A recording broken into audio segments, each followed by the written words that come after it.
Hello students, हम लोग पढ़ रहे थे पर्यावरणीय समस्याएं और उनके समाधान, जिसमें हम लोग 4 प्रकार की जो हमारे प्रदूषण है उसके बारे में हम लोग पढ़ चुके थे कि कौन कौन सा प्रदूषण था। वो वायु प्रदूषण हम लोग पढ़ चुके हैं, जल प्रदूषण हम लोग पढ़ चुके हैं, ध्वनि प्रदूषण हम लोग पढ़ चुके हैं कि किस प्रकार से ये चारों प्रदूषण मिलकर हमारे पूरे वातावरण को, हमारे पूरे पर्यावरण को खराब करते हैं, दूषित करते हैं। और इसी दूषित हवा की वजह से या प्रदूषण की वजह से आजकल जो बीमारियां हो रही हैं लगातार, वो बीमारियां लगातार बढ़ती ही चली जा रही हैं।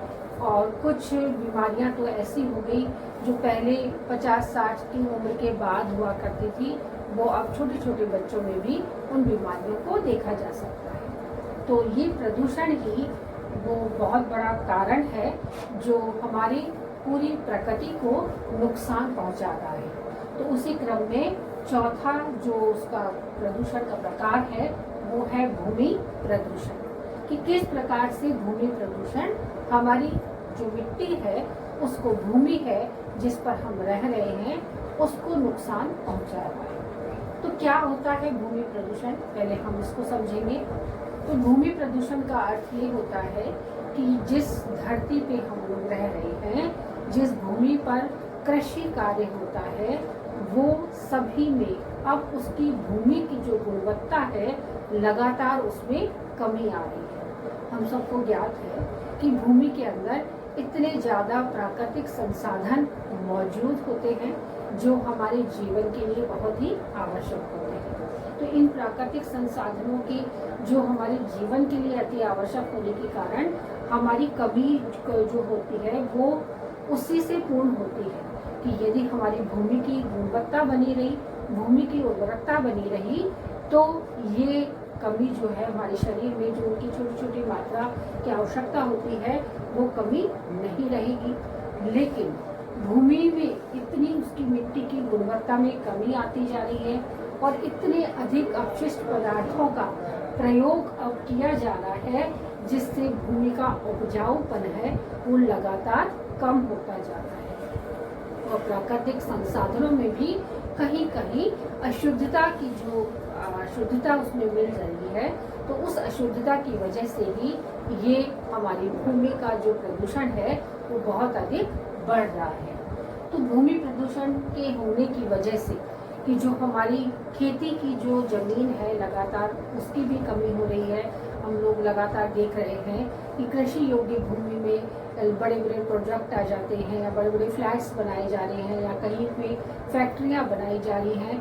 तो वो गुणवत्ता की कमी के कारण ही जब खेती करने योग्य वो नहीं रहती तो किसान उसे बेच देते हैं और फिर उस भूमि पर कुछ और कार्य किया जाता है। इसकी वजह से हम लोग देखते हैं कि जैसे माना उस स्थान पर फैक्ट्री बना देंगे तो फैक्ट्री से निकलने वाला अपशिष्ट उसी भूमि में आगे जाकर मिलेगा, तो उसकी वजह से भूमि की गुणवत्ता में लगातार कमी हो जाएगी। जो आसपास की भूमि है उसकी में भी कमी आ जाएगी और जो प्राकृतिक संसाधन उसमें मौजूद है वो प्राकृतिक संसाधन कहीं ना कहीं प्रदूषित होकर हमारी जो फसल उग रही है उसे प्रभावित करते हैं।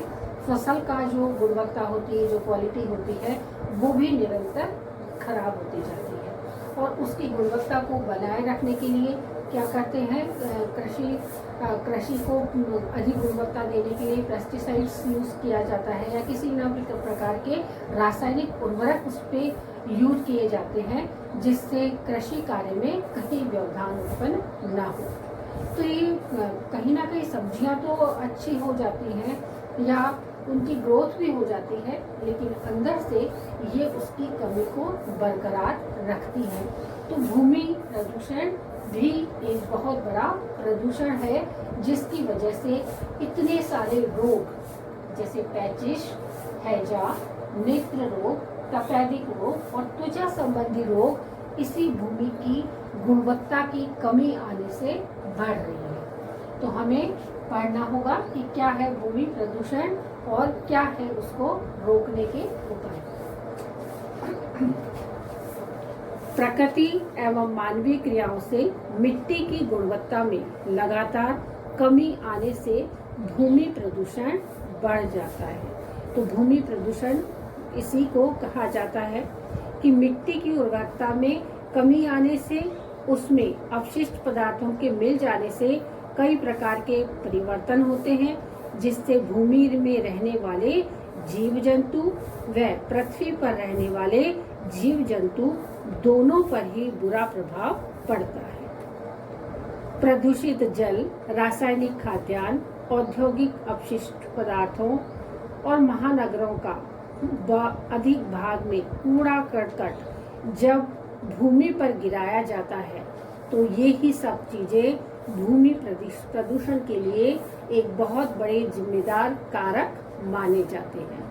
कि रासायनिक खाद्यान्न कि बहुत सारे जल में भी रासायनिक खाद्यान्न मिलाए जाते हैं, खेती में भी रासायनिक खाद्यान्न मिलाए जाते हैं, औद्योगिक पदार्थ जो बड़े बड़े औद्योगिक क्षेत्र हैं वहाँ से निकलने वाला अपशिष्ट भी भूमि पर गिराया जाता है, और महानगरों में रहने वाले लोगों के द्वारा भी जो कूड़ा करकट का ढेर लगा दिया जाता है, उन सब से हमारी भूमि जो है प्रदूषित हो रही है। और इसी प्रदूषण के कारण वर्तमान में कृषि योग्य भूमि में लगातार कमी होती जा रही है, जिससे पेचिश, हैजा, नेत्र रोग, तपेदिक रोग तथा त्वचा संबंधी रोग लगातार बढ़ रहे हैं। और इसी के बढ़ने की वजह से हमारा जो कुपोषण का ग्राफ है वो भी लगातार बढ़ रहा है। तो भूमि प्रदूषण से भूमि की जो न्यूनता है, भूमि की जो उर्वरकता है, उसमें भी लगातार कमी आ रही है, और इससे पर्यावरण प्रदूषित भी हो रहा है। और ये भूमि प्रदूषण पूरे पर्यावरण को प्रदूषित करने में अपना सहयोग दे रही है। तो हमारा मानव जाति का जो एक बुद्धिजीवी होने की वजह से ये सारी चीज़ें जहाँ अपनी प्रगति और विकास के लिए ये सारे कार्य वो कर रहा है, वहीं उसे रोकने के भी उपाय उसे ढूंढने होंगे कि किस प्रकार से हम भूमि प्रदूषण को रोकें, जिससे ये जो बीमारियां लगातार होती चली जा रही है या कृषि योग्य भूमि की जो लगातार कमी आ रही है, उसमें कहीं ना कहीं रोक लगे। और इसी को अब हम अगले टॉपिक के रूप में पढ़ेंगे कि क्या है भूमि प्रदूषण को रोकने के उपाय। तो उपायों में पहला उपाय कहलाया होगा कि भूमि की गुणवत्ता बनी रहे, इसके लिए कम से कम रसायनों का प्रयोग होना चाहिए। कि कम से कम रासायनिक चीज़ें जो हम भूमि के ऊपर उपयोग करते हैं, उनका प्रयोग कम से कम होना चाहिए। दूसरी बात है, डिस्पोजेबल चीज़ों का इस्तेमाल कम से कम होना चाहिए। आजकल यूज़ एंड थ्रो का ज़माना है, तो हर चीज़ प्लास्टिक की या डिस्पोजेबल चीज़ें, थर्मोकोल की या फिर पेपर की, सॉलिड पेपर की कप होते हैं, कॉफ़ी कप जो आपने देखे हैं, या बहुत सारी चीज़ें जो पेपर प्लेट्स होती हैं, या ऐसी जो एल्यूमिनियम शीट की थालियाँ बनाई जाती हैं, प्लेटें और थालियाँ बनाई जाती हैं, तो ये सब चीज़ें कम से कम इनका उपयोग होना चाहिए। और ये बड़े बड़े उत्सवों में, शादियों में या किसी भी प्रकार की पार्टीज़ में जब हम यूज़ करते हैं, तो इस्तेमाल करने के बाद ऐसे ही उसको भूमि पर फेंक देते हैं या उसको जला देते हैं, और उसका दुष्प्रभाव हमारी भूमि को सहन करना पड़ता है। तीसरी बात है, तो उसे हमको रोकना होगा। डिस्पोजेबल चीज़ों को कम से कम उसका उपयोग करें, उसे हमें रोकना होगा। तीसरी बात है, प्लास्टिक पैकिंग कम से कम हो, क्योंकि अंततः वो धरती पर ही इधर उधर फैलती रहती हैं, जिससे मृदा की गुणवत्ता को बहुत अधिक नुकसान पहुंचता है।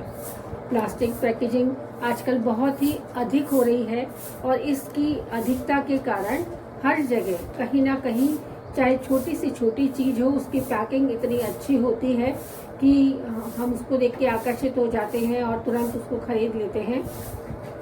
लेकिन जब हमारी चीज़ हम उसमें से निकाल लेते हैं जो हमको चाहिए होती है, उसके बाद हम पैकिंग की भी चीज़ों को फेंक देते हैं इधर उधर, और उसको फेंकने के बाद जब वो इधर उधर फैलती हैं, अंततः कहीं भी फैले, वो हमारी भूमि को, हमारी धरती को और हमारी मिट्टी को नुकसान पहुंचाती हैं, जिससे उसकी गुणवत्ता में लगातार कमी आती जाती है। अगला जो उपाय है इस भूमि की प्रदूषण को रोकने के लिए वह है अधिक से अधिक वृक्षारोपण किया जाए। कि यदि मानव अधिक से अधिक वृक्षारोपण करेगा तो धरती के अंदर जो भूमि की मिट्टी की गुणवत्ता है वो लगातार बनी रहेगी। इसके बाद है देशी व प्राकृतिक खाद का ही उपयोग किया जाए, जिससे मृदा की उर्वरता बनी रहे। लेकिन जो रासायनिक उर्वरक है, जो रासायनिक खाद है, उसका प्रयोग कम से कम हो। और यदि हमारी ये सारी कोशिशें कामगार होती हैं, यदि ये सारी की सारी कोशिशें हम लगातार करते रहते हैं, अधिक से अधिक वृक्षारोपण करें, प्राकृतिक खाद का प्रयोग करें, पशु पक्षी ही नहीं मानव जनजाति सभी इसका लाभ उठाएंगे। तो यहाँ पर भूमि प्रदूषण के बारे में हमने पढ़ा। प्रदूषण का इसी अगले क्रम में एक और टॉपिक है, जो और शीर्षक है, वो है अम्लीय वर्षा। अम्लीय वर्षा।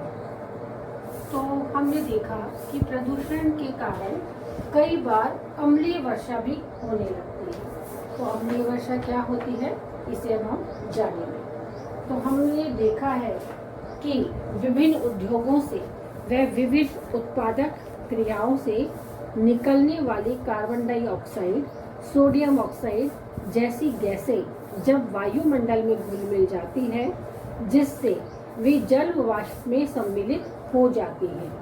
और जल वाष्प में सम्मिलित होने के कारण वे बारिश के साथ मिलकर पृथ्वी पर गिरती हैं और ये सभी अम्लीय वर्षा की श्रेणी में आ जाती है। वर्षा जिसके पानी में उपरोक्त गैसें मिल जाए, अम्लीय वर्षा कहलाती है। सामान्य वातावरण में 62.9 अम्लीयता होती है और H2SO4 के कारण 30-40% अम्लीयता और अधिक बढ़ जाती है। जैसे SO2 प्लस H2O मिलकर सल्फ्यूरिक अम्ल H2SO4 बन जाता है और NO2 यानी नाइट्रेट ऑक्साइड निकलकर जो पानी के संपर्क में आती है तो HNO3 यानी नाइट्रेट ऑक्साइड बन जाता है।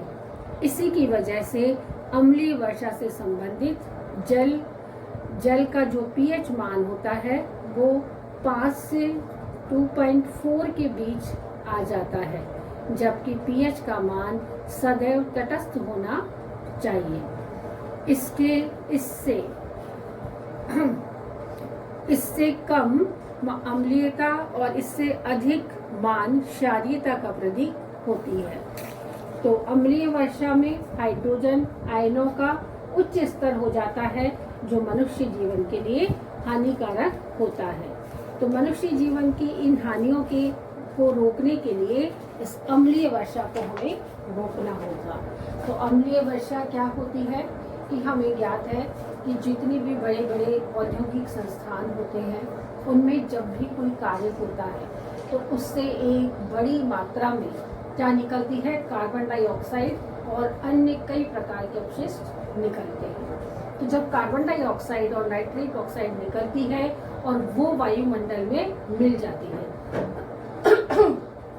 और वायुमंडल में मिलकर जो जलवाष्प होता है उसके संग घुल मिल जाती है और उसके संग घुल मिल जाने के बाद जब बारिश होती है तो वो उसके साथ वापस नीचे आती है, बारिश के रूप में नीचे आता है और वही कहलाता है अम्लीय वर्षा। तो अम्लीय वर्षा होने के कारण क्या होता है, इसका मान हमेशा तटस्थ रहता है। जो pH मान है जल का वो हमेशा तटस्थ रहता है, लेकिन इन कार्बन डाइऑक्साइड और नाइट्रेट ऑक्साइड की वजह के मिल जाने से इसका जो मान होता है pH का मान जल का, वो क्या होता है 2.4 तक नीचे गिर जाता है। तो ये क्या कहलाता है, अम्लीय वर्षा हमारे लिए बहुत ही नुकसानदायक है और इसी हमको रोकना ही होगा। अगला टॉपिक है हमारा कि ओजोन परत का क्षय प्रदूषण के अंदर लगातार क्या होता जा रहा है। अगला जो पॉइंट है, ओजोन परत का लगातार क्षय होता जा रहा है। ओजोन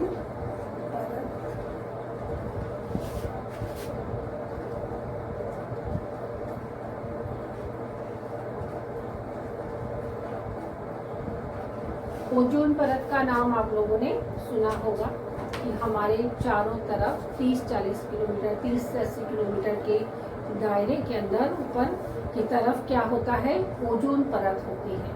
ये प्रकृति प्रदत्त है और इस ओजोन परत का जो मुख्य कार्य है कि जो सूर्य की पराबैंगनी किरणें हमारी पृथ्वी पर पड़ती हैं उनको रोकना है, क्योंकि वो बहुत तेज होती हैं, बहुत ही हानिकारक होती है, तो उनको रोकना इस ओजोन परत का कार्य होता है।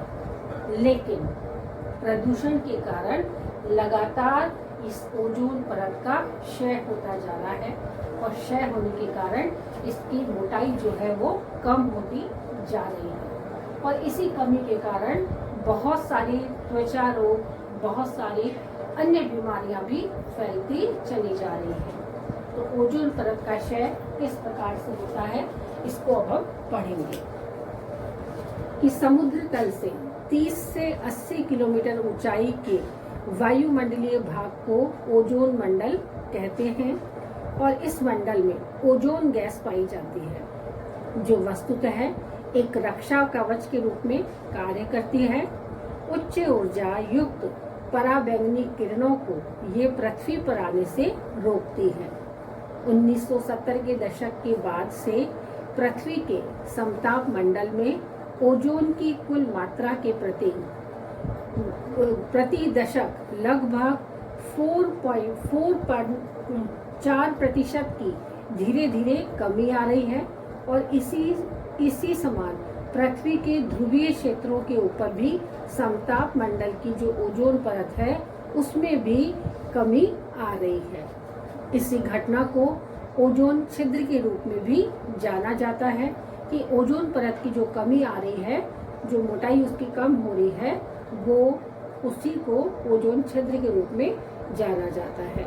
ओजोन गैस की अल्पता तथा विनाश के मुख्य दोषी कारक हैलोजेनिक गैसें जैसे chlorofluorocarbon, CFT, chlorine, bromine, methyl chloroform, carbon tetrachloride आदि हैं और ओजोन की परत की क्षति से त्वचा रोग संबंधी रोग उभर जाते हैं तथा फसलों की मात्रा और गुणवत्ता में भी लगातार कमी आ रही है। लोगों में रोग प्रतिरोधक क्षमता में भी लगातार कमी आ रही है। अतः समूची मानव प्रजाति को इस प्रदूषण संबंधी समस्या को रोकने में अपना महत्वपूर्ण योगदान देना होगा ताकि भविष्य में हमारी भावी संतानें ऐसी समस्याओं को कम से कम फेस करें और हमारी भावी संतानें शुद्ध पर्यावरण को प्राप्त कर सकें तथा कम से कम प्रदूषण उनके जीवन में न हो और बड़ी और लंबी बीमारियां भी उनसे एक दूरी बना सके। तो ओजोन परत की जो कमी है वो लगातार उसका क्षय होता जा रहा है। तो 30 से 80 किलोमीटर की जो हमारे चारों तरफ का वातावरण होता है वो उसमें ओजोन गैस पाई जाती है और ओजोन गैस का मुख्य कार्य सूर्य से आने वाली अल्ट्रावायलेट जो रेज होती है उसको रोकना होता है। लेकिन धीरे धीरे इस प्रदूषण के कारण और इतने अधिक प्रयोगों के कारण जो क्लोरोफ्लोरोकार्बन है या ब्रोमीन है, जो बहुत सारी ऐसी गैसें हैं जो वातावरण में मिल चुकी है जिससे लगातार ओजोन परत का क्षय होता जा रहा है। प्रत्येक 10 सालों में 1970 के बाद से अब तक यदि हम 10-10 सालों का रेशो निकालते हैं तो ओजोन परत 4 पॉइंट कम होती जा रही है। तो उसका परसेंटेज जो है वो 4.4% में लगातार कमी आती जा रही है और इसी को ओजोन छिद्र के रूप में जाना जाता है। इसी को कहते हैं ओजोन परत का क्षय होना।